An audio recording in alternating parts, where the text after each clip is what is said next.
चाहते हैं।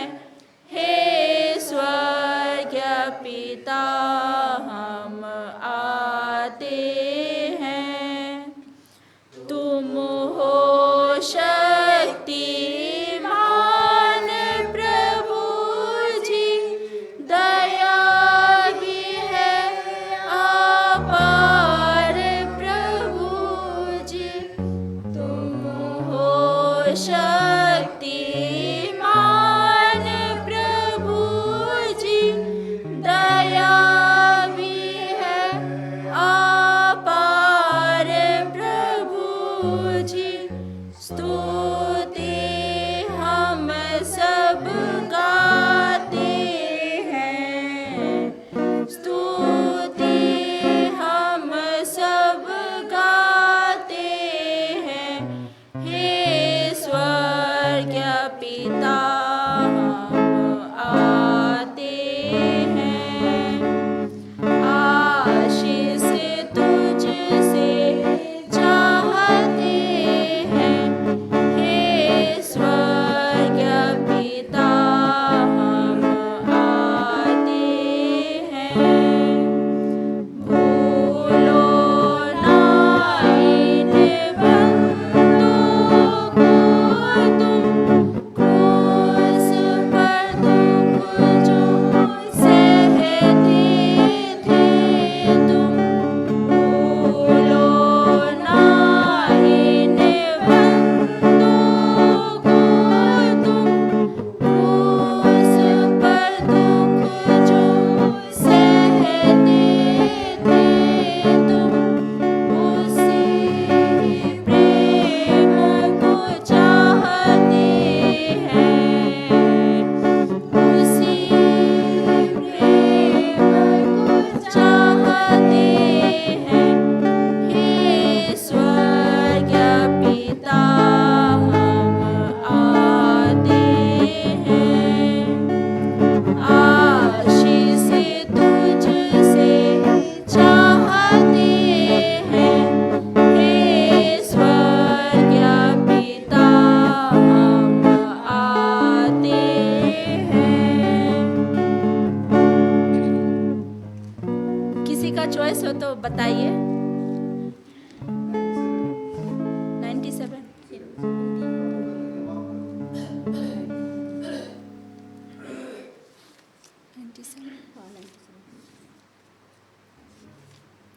प्रभु का धन्यवाद करूँगा, उसकी संगति में सदा रहूँगा। साथ चलूँगा मैं जय जरूर पाऊँगा। साथ चलूँगा मैं जय जरूर पाऊँगा। प्रभु का धन्यवाद करूँगा। ना देगी मुझे दुनिया कभी भी कोई सुख और शांति आराम। ना देगी मुझे दुनिया कभी भी कोई सुख और शांति आराम। मेरे यीशु के साथ धन्य संगति में सदा मिलती खुशी मुझको। मेरे यीशु के साथ धन्य संगति में सदा मिलती खुशी मुझको। प्रभु का धन्यवाद करूँगा, उसकी संगति में सदा रहूँगा।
सादरी से 105 ऐसन सुंदर सोना समय के। ऐसन सुंदर सोना समय के कभी ना जाए के देवा। ऐसन सुंदर सोना समय के कभी ना जाए के देवा। गिर जाए के मन के बदलावा। ऐसा ना सोना समय में गिर जाए के मन के बदलावा। ऐसा ना सोना समय में ऐसा ना सुंदर सोना समय के कभी ना जाए के देवा। ऐसा ना सुंदर सोना समय के कभी ना जाए के देवा। बाइबल पढ़ के मन के बदला। ऐसा ना सोना समय में बाइबल पढ़ के मन के बदला। ऐसा ना सोना समय में ऐसा ना सुंदर सोना समय के कभी ना जाए के देवा। ऐसा ना सुंदर सोना समय के कभी ना जाए के देवा। स्वर्ग ले जाए के लगिन मन के बदला। ऐसा ना सोना समय में स्वर्ग ले जाए के लगिन मन के बदला। ऐसा ना सोना समय में ऐसा ना सुंदर सोना समय के कभी ना जाए के देवा। ऐसा ना सुंदर सोना समय के कभी ना जाए के देवा। धन्यवाद सॉन्ग सीरीज में भाग लेने के लिए।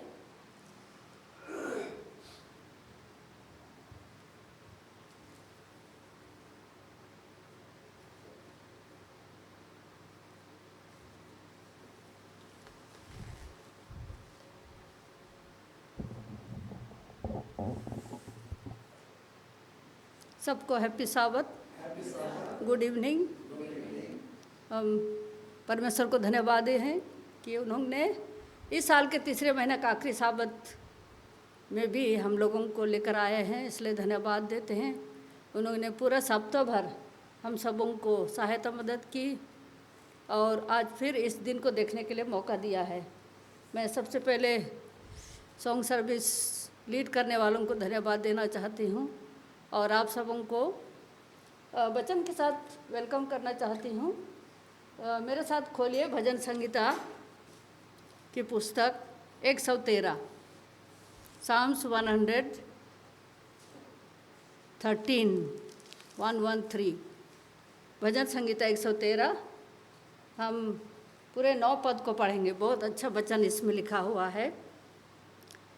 ये कहता है कि स्तुति के योग नाम, स्तुति के योग नाम। हम परमेश्वर के भवन में आए हैं उसकी स्तुति आराधना, उसके वचन को सुनने। तो यहाँ पर हम देखते हैं, याह की स्तुति करो हे यहोवा के दासो, स्तुति करो यहोवा के नाम की स्तुति करो। यहोवा के नाम का अब से लेकर सर्वदा तक धनिया कहा करो। उदय चल से लेकर अस्चल तक यहोवा का नाम स्तुति के योग है। यहोवा सारी जातियों के ऊपर महान है और उसकी महिमा आकाश से भी ऊंची है। हमारे परमेश्वर यहोवा की तुल्य कौन है? वह तो ऊंचे पर विराजमान है और आकाश और पृथ्वी पर भी दृष्टि करने के लिए झुकता है। वह कंगाल को मिट्टी पर से और दरिद्र को घूरे पर से उठाकर ऊंचा करता है कि उसको प्रधानों के संग अर्थात अपनी प्रजा के प्रधानों के संग बैठाए। वह बांझ को घर में लड़कों की आनंद करने वाली माता बनाता है। यह की स्तुति करो। इस सुंदर वचन के साथ मैं आप सबों को आज की सभा में स्वागत करती हूँ और ख़ासकर मिसेस कल्पना और मिसेस ममता को भी हम खास स्वागत करते हैं हमारे इस सभा में। अभी हम लोग सभा को शुरू करने के लिए गाएंगे गीत पुस्तक में से 65 नंबर का 65 खोलना हो तो खड़े हो जाएंगे। प्रभु महान विचारु कार्य तेरे, प्लीज शुरू कर दीजिए। महान विचारु कार्य तेरे, इस प्रभु जो तूने बनाए, खुदारे सुनो गर्जन भयंकर, सामत तेरी सारे भूमंडल पर प्रशंसा होवे प्रभु यीशु की। कितना महान प्रशंसा होवे प्रभु यीशु की।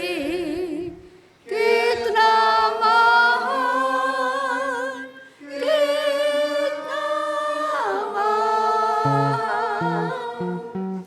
वन के बीच में तारे मध्य उतरू, मधुर संगीत मैं चिड़ियों का सुनूं। आषाढ़ विशाल से जब मैं नीचे देखूं, झरने बहते लगती शीतल वायु, प्रशंसा होवे प्रभु यीशु की। कितना महान, कितना महान प्रशंसा होवे प्रभु यीशु की। कितना महान, कितना महान।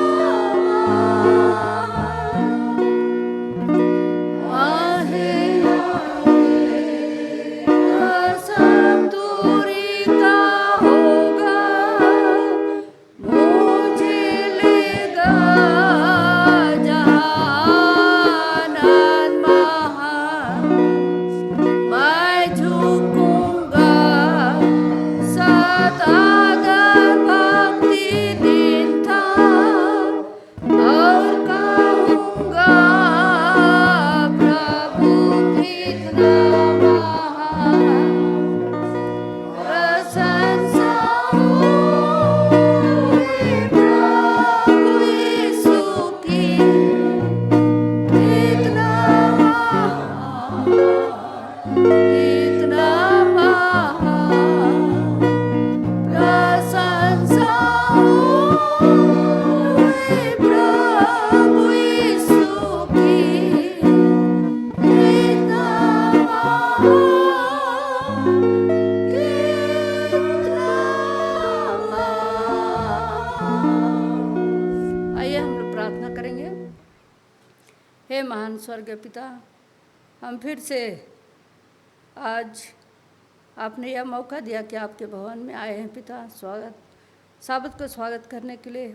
और इस सभा में हम जितने आए हैं आप सबों के साथ होइए, और जो नहीं आए पिता उनके साथ रहें, जो दुख तकलीफ में हैं उनके साथ हो। हम धन्यवाद देते हैं जीवन के लिए कि आपने अभी तक हम सबों को भला चंगा रखा है और आपके इस भवन में आने का मौका दिया है। धन्यवाद देते हैं सारे आशीषों के लिए, जीवन के लिए, हर एक ज़रूरतों को पूरा करने के लिए, हम सबों को भला चंगा रखने के लिए, स्वस्थ रखने के लिए, ताकि हम यहाँ पर आके आपकी स्तुति आराधना कर सकें।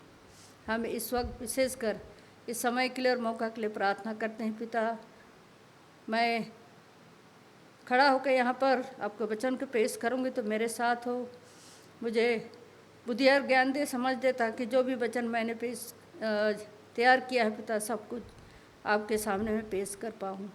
इसलिए मैं इस वक्त आपका अगुवाई चाहती हूँ। आप हमारे बीच में आइए, हमारे साथ रहिए, और आपको पवित्र आत्मा का अगुवाई चाहिए, ताकि हम जो भी वचन तैयार किए उसको आपकी इच्छा के अनुसार तैयार कर सकें। जो आए हैं पिता, बैठे हैं, उनके साथ रहे, उनके मन अंतकरण खोल दीजिए, ताकि जो भी वचन मैं पेश करूँगी सुनकर समझकर हम उसके अपने आप को उस वचन के अनुसार अपने जीवन में उसको लागू करके उसके दूसरों को भी बताने सके। हम जानते हैं पिता, इन आखिरी बुरे दिनों में रह रहे हैं, हम सबों के साथ रहें, ताकि हम निरंतर प्रार्थना में लगे रहें और आपके आने की बाढ़ जोहते रहें। हमें सहायता मदद करके हम अपने विश्वास में मजबूत रहें, ताकि हम अंत तक धीरज धरे रहें। हमारे हर पाप गुनाहों को क्षमा करें। इस प्रार्थना को मसीह के नाम से मांगते, सुन और ग्रहण कर, आमीन। बैठ जाइए। सबसे पहले हम वचन पढ़ेंगे।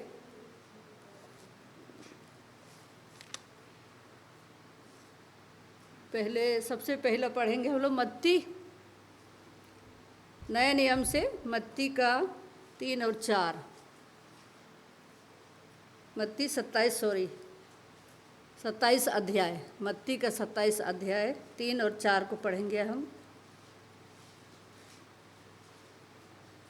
मत्ती का 27 अध्याय 3 और 4 पद को पढ़ेंगे।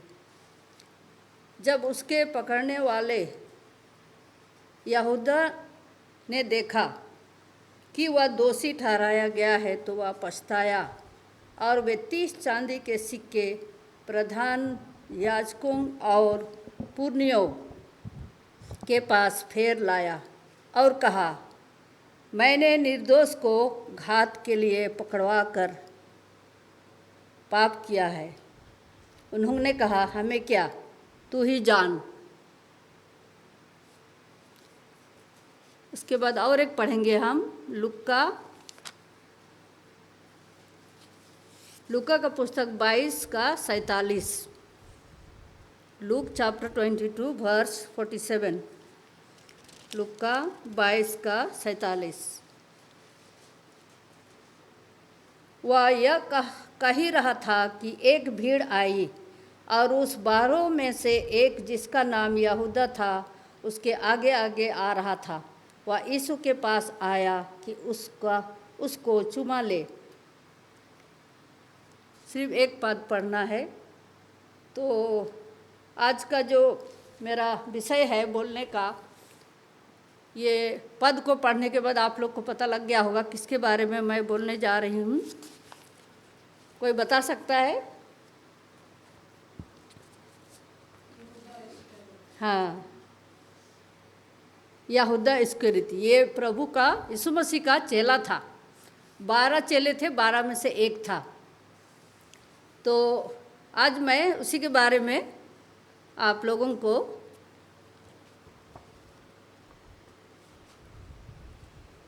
बताऊंगी। हम लोग तो सब जानते हैं उसके बारे में। सॉरी,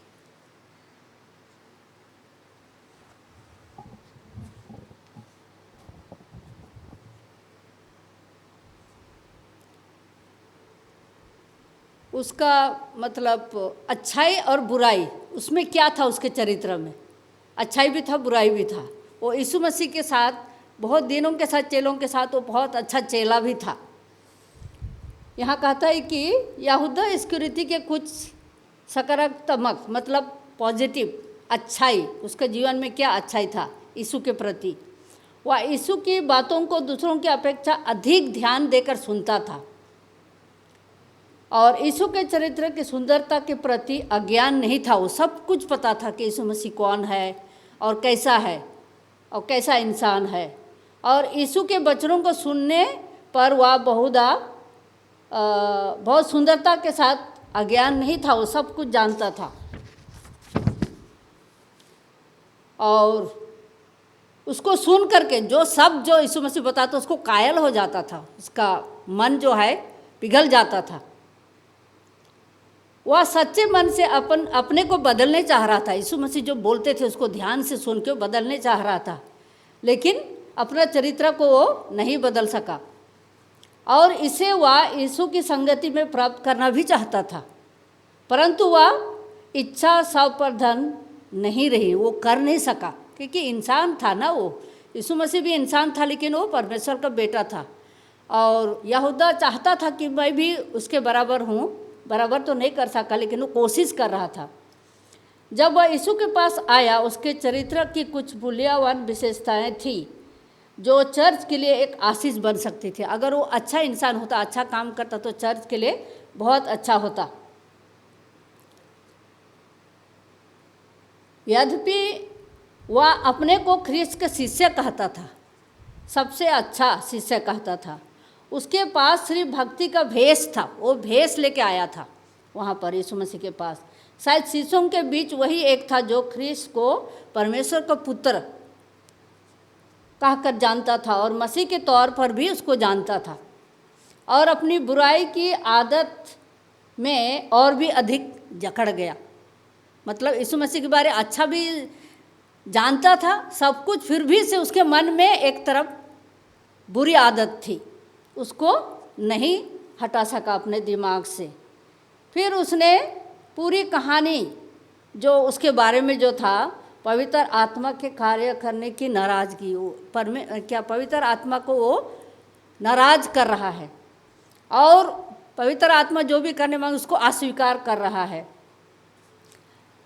वो शिष्य तो था, चेला था यीशु मसीह का, लेकिन क्या था, उसमें भी शामिल था, लेकिन गारंटी कुछ नहीं था कि मैं यहाँ रहूँगा कि नहीं। मन में सोचता भी था। मैं एक तरफ सोचता था मैं रहूँगा तो मेरे को आनंद जीवन मिलेगा, और अगर मैं पाप करता हूँ, मैंने उसका दिमाग में तो चल रहा है बुराई का काम, तो वो अपने आप को सोचता है कि मैं यहाँ रहूँगा कि नहीं, यीशु मसीह के साथ रहूँगा कि नहीं, दूसरे चेलों के साथ रहूँगा कि नहीं। और तो यहाँ कहा जाता है कि वो अपनी विवेक, दिल में जो समझ रहा है, जो बात कर रहा है, सोच रहा है पवित्र आत्मा के बारे में, वो अपने आप को समर्पण नहीं कर पाया यीशु मसीह के पास, परमेश्वर के पास।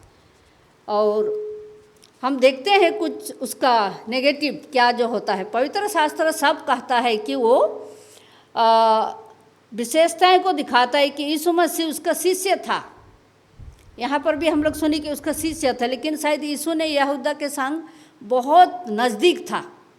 यहाँ कहता है कि वो बहुत नज़दीक था और अधिक कार्य भी करता था यीशु मसीह के साथ, उसके साथ रहता था, जहाँ भी जाते थे वो काम करता था। लेकिन उसे अनंत राज के बारे में जीतना नहीं चाहता था। यीशु मसीह खाली स्वर्ग के बारे बताते ना, तो वो सुन करके वो तो ज़्यादातर ये धरती के बारे में, संसारिक के बारे में वो सोचता था, और यीशु मसीह ज़्यादा स्वर्ग के बारे में, तो उसको अच्छा नहीं लगा। परंतु यहूदा ख्रीस्त के बतलाए इस राज को चुनने की अपेक्षा वो स्वर्ग राज के बारे यीशु मसीह बताते थे, उसको नहीं चुनना चाहता था। वो संसार का जो चीज़ था ना, अपेक्षा सांसारिक लाभों और ओहदा पाने की इच्छा और विश्वास रखता था। सिर्फ संसार में जो अच्छा है, बुराई है, वो सबको पसंद करता था। यीशु मसीह स्वर्ग राज के बारे बोलता था कि ऐसा करोगे तो आनंद जीवन मिलेगा, उसको अच्छा नहीं लगा। बाद में वो धीरे धीरे मतलब यीशु मसीह से दूर जाने लगा। वह ईश्वर का अनुग्रह प्राप्त कर सकता था, लेकिन उसका और अपना चरित्र को बदल सकता था, लेकिन नहीं कर पाया। स्वर्गीय अनुग्रह को ठुकराना यहूदा का जानबूझकर त्यागना था। वो जानबूझ करके त्यागना था, उसको नहीं जाना था यीशु मसीह के साथ, और स्वर्ग राज के बारे में नहीं सुनना था। क्योंकि जब उसने जाना कि ख्रीस्त सिर्फ स्वर्गीय राज के बारे बताता है, तो वो धीरे धीरे वो सरकने लगा। उसकी रुचि कम हो गई और वह दल से हट जाना चाहता था। जो 12 के बीच में एक साथ जो चेला सब थे, वहाँ से वो धीरे धीरे हटने लगा। पवित्र आत्मा के काम को निरंतर अस्वीकार करने और उसके स्वामी को पकड़वाने की अगुवाई की, जिससे वह प्रेम करता था। कैसे हम किसी को प्रेम करते हैं और धीरे धीरे हम उससे अलग हो सकते हैं। तो यहाँ पर यही बताया कि जब वो बुराई करने का सोच रहा है तो अच्छाई के तरफ धीरे धीरे उसने छोड़ दिया। उसकी स्वार्थ, वो अपने के बारे सिर्फ सोचता था। स्वार्थ इच्छा को शरण देने, अपने शरीर में उसने स्वार्थ को जन्म दिया और शरण दिया और शैतान को आराम से अपने हृदय में बसने दिया। अगर शैतान हमारे जीवन में आए तो हम कुछ भी नहीं कर सकते हैं। तो आज हम भी हमारे दैनिक जीवन में, इसलिए कि हम पवित्र आत्मा की अगुवाई को कभी कभी हम ठुकरा देते हैं, जैसा यहूदा ने किया। छोड़कर अपनी इच्छा पूरी करना चाहते हैं हम लोग, और परमेश्वर को छोड़ के क्या करते हैं, अपनी इच्छा को पूरी करते हैं। हम कितनी बार पवित्र आत्मा के काम को अस्वीकार करते हैं। पवित्र आत्मा हमारी अगुवाई करता है, लेकिन हम लोग कभी कभी हम उनकी नहीं सुनते हैं, अस्वीकार कर लेते हैं। तो यहाँ पर यहूदा वही कर रहा है, यहूदा वही कर रहा है। आत्मा की अगुवाई का क्रमिक अस्वीकार करना हमें ईश्वर के अनुग्रह से दूर कर देता है। अगर हम पवित्र आत्मा के चलाए हुए से हम नहीं चलेंगे, अपनी इच्छा से चलाएंगे, तो हम ईश्वर से दूर चले जाएंगे। जो परमेश्वर ने इतनी उदारता से हमें दिया है, हम उसके फुसफुसाने को सुने।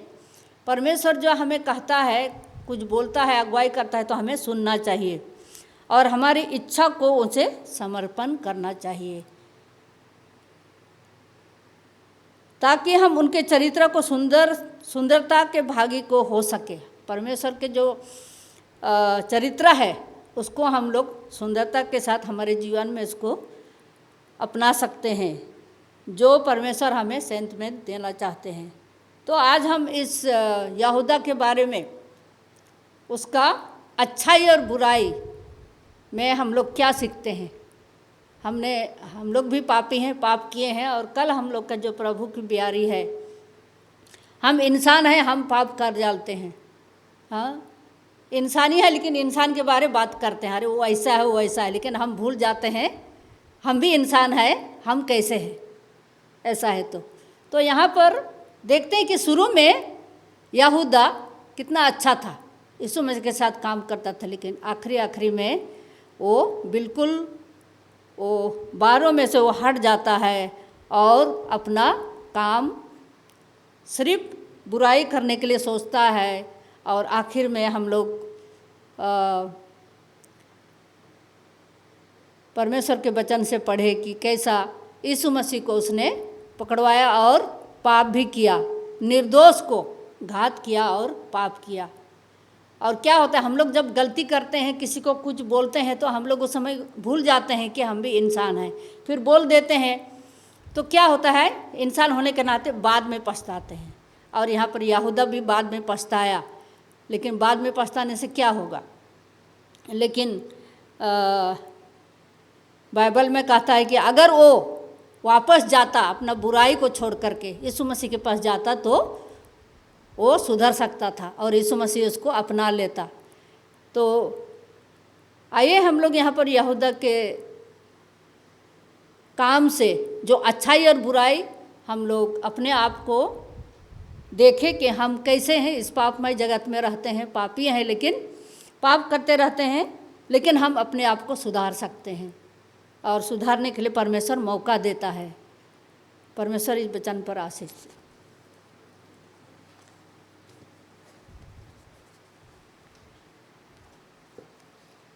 हम आखिरी गीत गाएंगे 16 नंबर। एक द्वार नित खुला रहता है, 16:1-6। खोलना हो तो खड़े हो जाएंगे सब। शुरू कर दीजिए सर। नित खुला रहता से की अदा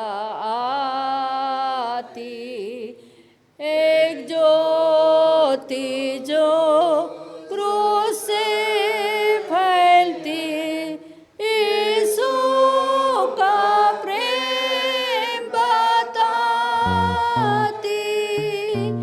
क्या हो सकता प्रेम आपा की खुला राता दूजी जा, कि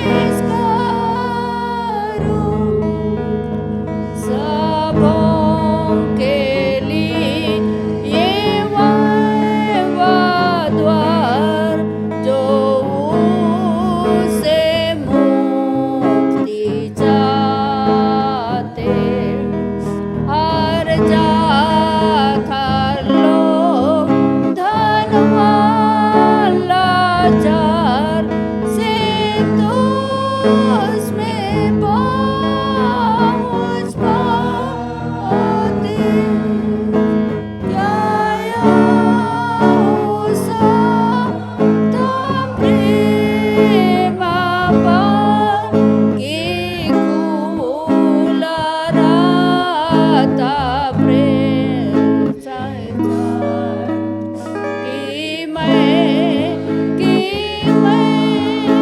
कि सर्विस करूं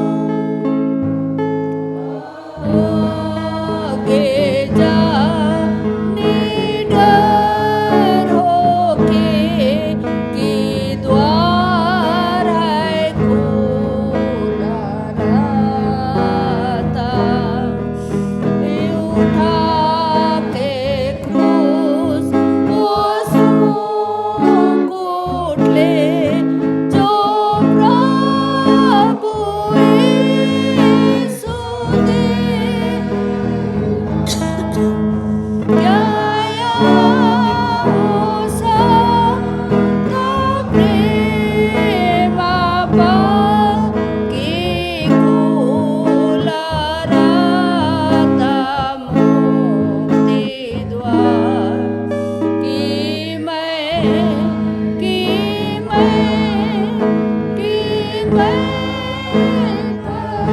प्रवेश करूं क्रूस जो मिला है यहाँ, हम यरदन पार छोड़ देंगे, यीशु से मुकुट पाया, नीतों से प्रेम करेंगे, क्या प्रेम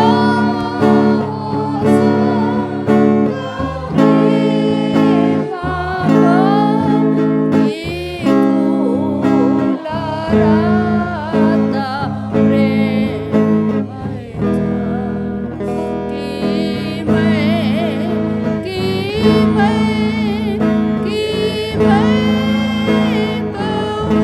प्रवेश करूं। अंत में मिसेस एस मर्जी को अर्जी करती हूँ प्रेयर के लिए।